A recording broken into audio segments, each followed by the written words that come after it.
Attention les amis, vous l'entendez à la caméra, il y a pas mal de vent aujourd'hui. Il fait un temps mitigé, on a eu un peu de pluie tout à l'heure. Aujourd'hui, petite vidéo parce qu'on va faire une petite navigation très courte en fait, un peu plus d'une heure. On va à la baie d'à côté. On va se rapprocher de la pointe est d'Antigua puisque j'ai opté pour essayer de finir d'apprendre le kitesurf. Donc il faut qu'on se dirige là-bas. Coucou Béatrice. Coucou, tu t'es pas trompé de sens de micro? Non, non, je suis sur le bon micro. Les conditions de vent aujourd'hui, ici dans le mouillage, on a 16-17 nœuds, c'est soutenu. Ça veut dire qu'en mer, on va passer dans le canal entre la Guadeloupe et Antigua et on va être côté Atlantique en partie. On va être au sud-est d'Antigua. On va avoir 20, 22, peut-être plus en vent météo. Actuellement, la grand voile est sur un riz. Il est très possible, je le déciderai tout à l'heure, on en discutera avec Béatrice, il est très possible qu'on l'envoie sur 2 riz pour être tranquille. L'objet de la vidéo d'aujourd'hui en fait et de la navigation, c'est puisqu'on a une petite liaison à faire avec le vent dans le nez, ça, on va être obligé, on a deux choix, soit on le fait au moteur, on en a pour 1 heure, un peu plus puisqu'on aura vent dans le nez, soit on le fait à la voile, les conditions s'y prêtent bien, on va essayer de ne pas choper trop de houle, ça va être dynamique, et dans ce cas-là, je vais utiliser cette heure avec un bord d'un côté et un bord de l'autre pour voir jusqu'à quel point Tiama est capable de remonter au vent. Ça peut nous être utile un jour de savoir qu'on peut remonter ou pas, quelle est notre limite. Je me fiche dans ce cas-là d'atteindre une vitesse élevée, c'est pas le propos. Je veux savoir si quand on a le vent dans le nez, est-ce qu'on peut le remonter en angle de vent réel, est-ce qu'on peut le remonter à 30 degrés, 45, 50, 60, 60 je sais qu'on l'a déjà fait. Quelle est la limite de Tiama? Donc je vais tâcher de régler, le Solent lui il est calé pour du préserré. Et la grand voile, ça va être l'occasion de valider les différents réglages que j'ai pu trouver sur internet et de ce que les skippers d'outre-mer nous avaient indiqué. J'ai des éléments contradictoires. Jusqu'à présent, j'ai pas vu de grosses différences alors qu'il devrait y en avoir. Donc là, aujourd'hui, une fois qu'on va être calé sur un bord en pré-serré, sur un angle choisi, je touche plus à l'angle, le pilote automatique en mode vent, donc lui il va nous propulser à la bonne vitesse et je modifierai toutes les 2-3 minutes le réglage de la grand voile pour voir si ça se dégrade, si ça s'améliore, etc. Dans ces conditions, partir sur 2 riz me simplifierait les choses puisque j'aurai moins de puissance dans le bateau. On va bien voir. Donc pour le moment, là, on va refaire un check pour s'assurer que tout est prêt sur Tiama, l'électronique, les voiles, que tout est rangé, que rien ne va tomber puisqu'on va être un peu secoué. Ensuite, on va remonter le mouillage. Ça tombe bien, le vent est tellement fort qu'on va être face à la chaîne, face à l'ancre. Donc ça va bien se passer. Ensuite, on va se dégager du mouillage en reprenant le chenal, se mettre un peu au large et envoyer les voiles face au vent. Ça tombe bien, c'est notre direction. Et puis après, ben, vaille que vaille. À tout de suite. Bon, pour la deuxième fois, on va tester le fait d'envoyer la grand voile avec les lazy jack totalement rattachés devant, donc tout son profil est libre. Là, elle est un peu en vrac parce qu'on l'a laissé descendre en vrac quand on est arrivé. Elle était bien tenue, donc tout est prêt pour envoyer. L'électronique est prête, les manœuvres sont en place sur les winches. Il n'y a plus qu'à allumer les moteurs et faire les dernières vérifs. L'annexe est sécurisée, même si on va pas loin, c'est préférable. J'ai un peu relevé le moteur, si ça gigote, comme ça j'ai l'hélice qui ne toucherait pas. J'ai enlevé mon panneau, comme ça j'ai accès à mes instruments. On va naviguer dans ce sens. Le vent va nous venir de par là. Donc ici, moi le pilotage, je le ferai ici à ce poste de barre. Bon mes petits poulets, ça y est, on est en mer. On a 17 nœuds de vent, 23 en apparent. On est à 55 degrés du vent. Le vent vient de là.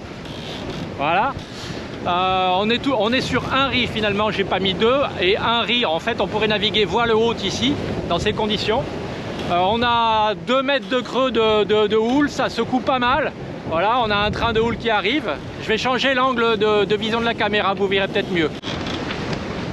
Voilà, donc le pilote automatique, lui, il est calé pour demander à peu près 40 degrés du vent. Le bateau n'y remonte pas. C'est une question de réglage de voile et de dérive. Je vous l'ai dit, en apparent, on est à 36. C'est l'apparent qu'il est en train de me caler. Je vais voir si je peux remonter un poil de plus. Et après, je testerai les réglages de voile. On a 16 nœuds de vent réel. et on avance entre 7 et 8, ce qui est pas mal à mes yeux. Bon, un autre principe pour lover la drisse de grand voile, vous connaissez, on avait fait le 8 l'autre fois, c'est pas mal mais ça nous bloque le passage. J'essaye autre chose, donc j'écarte les bras, je fais un bout vers moi, ici, un bout à l'extérieur, là, un vers moi, un dehors, et j'essaye de défaire les petits tours, voilà, un dehors, un vers moi, un dehors, un vers moi, un dehors. Ça gigote de partout, la houle est très inconfortable. Ça veut dire par exemple, ce sont les conditions qu'on pourrait rencontrer au retour des Bahamas, d'avoir le vent dans le nez, donc de tirer des grands bords de près plutôt serrés avec la houle contraire. Ça veut dire que si on monte dans ces conditions Bahamas, le retour il faut le faire dans des conditions de mer plus clémentes. C'est évident, on ne va pas passer des jours de navigation dans ces conditions, c'est pas le but. On serait au portant, ben, c'est presque fini. Voilà, là je peux le poser. Ma drisse de grand voile est prête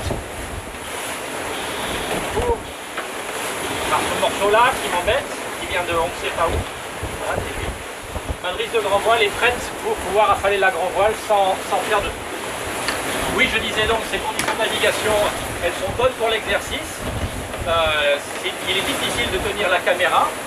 Béatrice me demande de m'approcher, voilà. À cause du son. À cause du son, hop là. Ça va pas durer très longtemps, je vous l'ai dit, on en a pour 1 heure. On va la baie d'à côté. Encore un quart d'heure, 20 minutes et on va faire un virement de bord. Peut-être même on pourra raccourcir un petit peu, je vais vérifier. Là je vais tester quelques réglages de la grand voile. Si c'est conséquent, si c'est efficace, je vous le dirai. Bon, je viens de regarder les modèles météo. L'angle au vent que nous avons actuellement nous permettrait quasiment de faire notre premier virement de bord. Donc je vais quand même prendre un peu de marge parce que sinon on va passer au ras des falaises et c'est un peu stressant. Je reviens vers vous s'il y a du changement. Il est 13 h, on a fait notre virement de bord, on se redirige donc vers la côte. On a toujours 16-18 nœuds de vent, donc je le redis, on pourrait être sous pleine voile haute, pleine grand voile. Ça serait plus dynamique, on irait 2, peut-être 3 nœuds de plus. Mais la houle est vraiment pénible, donc ne pas aller trop vite, comme on a la houle contraire, moi ça m'arrange. Et j'ai mis le chapeau parce qu'il fait soleil. Il pleuvait tout à l'heure, mais là il fait soleil, j'ai pas envie de me faire cramer. Actuellement, on est à 40 degrés du vent apparent. J'ai essayé de remonter un petit peu plus. Là, on est à 55-60 du vent réel. Donc on est au près plutôt serré. On pourrait serrer un tout petit peu plus, mais on perd rapidement beaucoup en vitesse. Alors comme je l'ai dit, la vitesse n'est pas l'objectif. S'il fallait remonter au près très serré, nous pourrions, ça mettrait du temps, mais nous pourrions. On peut probablement remonter à 30 degrés du vent apparent, donc 40-45 degrés du vent météo, ce qui est très bien pour un bateau comme celui-là. Sans la houle, avec une mer plus calme, ça serait plus agréable. Là, c'est vraiment haché, encore que sur ce bord-là, c'est moins pénible que ça ne l'était tout à l'heure. Voilà, j'ai remonté, je vous fais voir. Donc j'ai remonté les lazy jack des deux côtés, ce qui fait que quand on va descendre la voile, elle va être canalisée, ça va bien se passer. C'était un peu galère pour envoyer tout à l'heure parce qu'on était vite près des côtes, près des falaises donc. Ouais, mes penons intérieurs du Solène ne sont pas top, mais ça change pas grand chose sur la performance de la voile. Et nous allons là-bas. On navigue un peu en crabe, j'ai les dérives à plat pont ici, celle-là je ne l'ai pas remontée, il faut que je la remonte, celle de bâbord. Le bateau se comporte plutôt bien, ça gigote, mais quand on prend les vagues, on ne change pas beaucoup de vitesse. Donc ça c'est l'avantage d'un catamaran comme ça qui a des étraves très fines, c'est que ça fend bien les vagues, même si on gigote parce que la houle est dynamique. le bateau garde une vitesse relativement constante. On fait plus ou moins un nœud selon les vagues. Et c'est très bien. Ça serait pénible si on devait faire ça plusieurs heures et plusieurs jours, mais c'est possible. Bon, j'ai refait un autre virement parce qu'on était en trajectoire de collision avec un petit monocoque là-bas qui est juste sous génois, donc qui se fait un peu pousser par le vent, mais qui se fait pas mal gigoter. Donc je reprends un petit peu d'air et je vous montre le résultat. Donc actuellement, j'ai calé le pilote automatique. Voilà, je lui demande, c'est le 30 qui est en bas à droite, je lui demande de nous tenir 30 degrés du vent. Actuellement, je vous ferai le commentaire sur le film, nous allons à peu près 15, le vent est à peu près à 15 nœuds. Le vent apparent est à 20 puisqu'on remonte au vent, on ajoute notre propre vitesse, donc 15 nœuds de vent météo, 20 de vent apparent. En haut, la vitesse du bateau entre 6 et 7 nœuds selon les vagues. Et les angles au vent, nous sommes à 50 degrés du vent météo et à 30-35 du vent apparent, ce qui est très très bien. On pourrait remonter encore un peu plus, vous voyez qu'on va pas très vite, mais ça se passe bien. Et nous allons là-bas, le petit monocoque est passé là-bas, donc on peut reprendre notre route. Bon, on va faire notre virement pour reprendre notre route. Je le fais à la main, on peut le faire au pilote automatique, je le fais moi. On va à 7 nœuds et on va tourner par là, à bâbord. Barré à virer. Barré. Alors on envoie. Alors je tourne pas la barre complètement à fond parce que sinon elle se met vraiment en travers et ça fait un peu de frein. Il faut que je garde un peu de vitesse. Le solène passe. Voilà, la grand voile est passée aussi. On va laisser faire comme ça. On est descendu à 2 nœuds. Le bateau continue à tourner un petit peu. Je sens de la pression dans la barre, ça veut dire qu'on reprend un peu de vitesse. Je relâche un peu la barre. Là, on est à un bon angle au vent. 50-60 du vent météo, c'est très bien pour reprendre de la vitesse.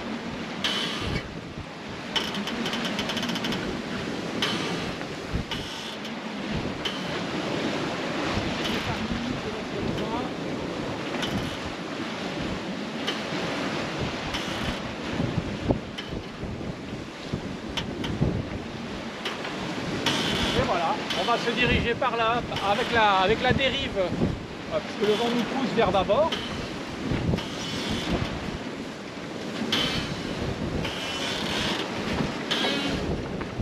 Et après, il faudra faire attention parce que pour rentrer dans la baie, il faut passer entre les récifs. Et avec le vent qu'il y a, il peut y avoir des vagues. Donc on va faire ça au moteur tranquillement et pas à la voile, bien évidemment.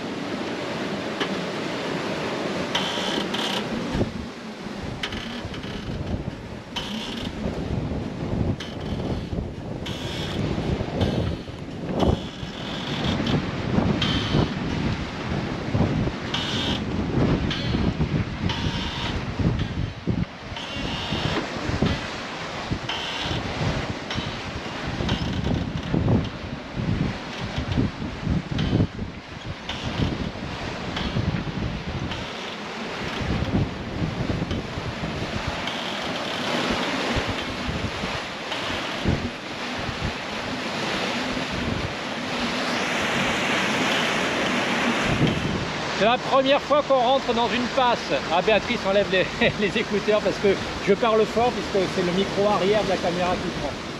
On a un récif là-bas et on a le même juste derrière nous à fleur d'eau.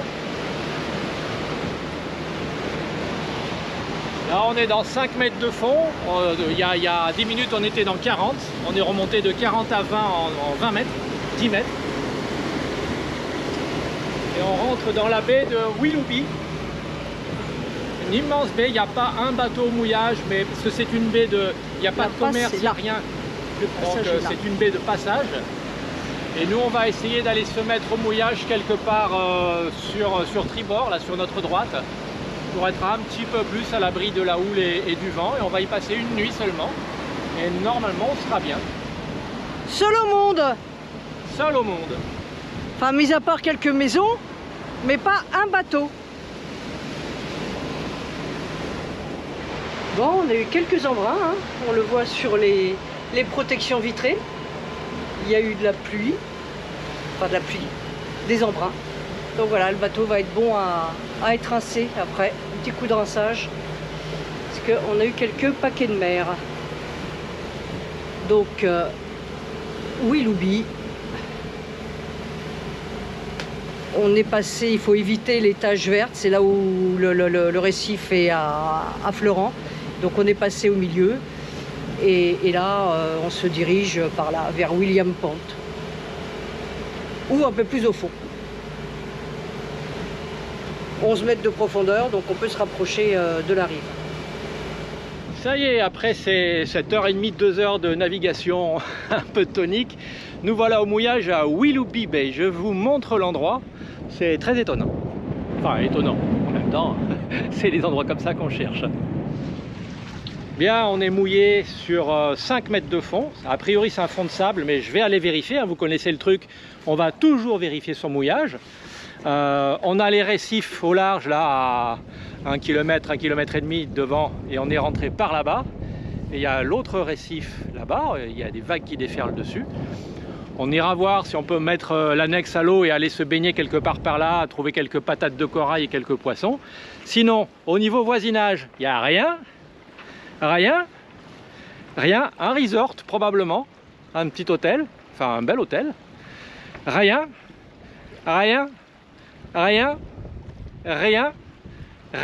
Quelques constructions de l'autre côté et pas un bateau sur la baie. La baie est immense.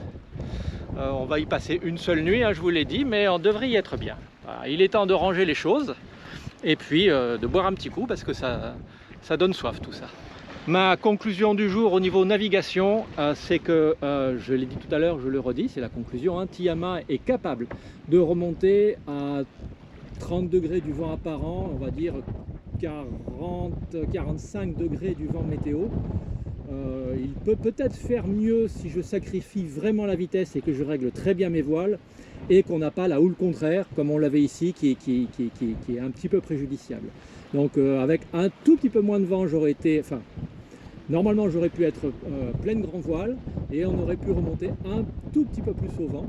Donc si besoin est, ce bateau est capable de remonter, ce qui est très bien. On allait pas trop lentement, entre 6 et 9, on a fait presque 10 nœuds tout à l'heure sur le dernier bord où on était à 60 degrés du vent en météo, donc l'angle que Tiama apprécie pas mal. Au niveau mouillage, la manœuvre était bonne. Ah, Béatrice me dit stop. Oui, donc Béatrice m'a demandé d'arrêter parce qu'il y avait un problème, rien de bien grave, mais ça aurait pu. On avait encore une fois l'une des retenues de baume qui avait commencé à se prendre dans les poulies du chariot de grand voile derrière. C'est pas la première fois, c'est parfois assez galère à défaire. Comme elle me le dit, mais je n'y pense jamais, c'est quand on est en navigation, les retenues de baume, on devrait les attacher. Alors, soit on les met sur les taquets derrière, là où elles sont en position quand elles retiennent la baume, quelle que soit la position de la baume. Soit je les love et je les attache, je vous montre, sous la baume, là-bas. Donc ça fait du cordage qui est attaché là-bas, mais c'est pas gênant.